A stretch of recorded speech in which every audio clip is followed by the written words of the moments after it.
Class 1 area of interest with regard to interpreting the Gospels is how you handle a parable. Well, how do you handle one of those? Of course, that was Jesus' favorite way of teaching, so we need to know how to handle it. In many ways throughout church history, parables were handled by allegory, which each part of the parable, almost every word, meant something else, had some deeper spiritual meaning. Well, we want to avoid that.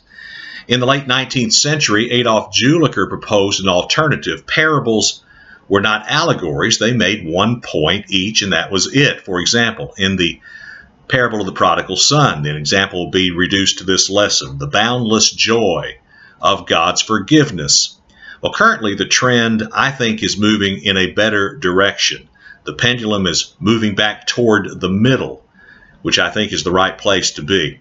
A growing majority of scholars now call for a restrained allegorical interpretation of parables.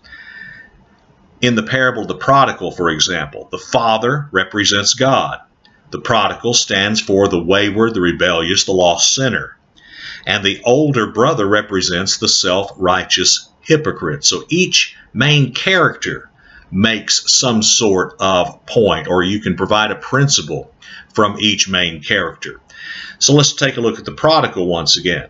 If you consider the three main characters, what would be the principles behind them? Well, the prodigal, the sinner, must repent. The prodigal does that. He winds up in the pig pen and he comes to himself. Then there is the father, who represents God, and his actions reveal the love of God. Look to what lengths the father went to love the prodigal.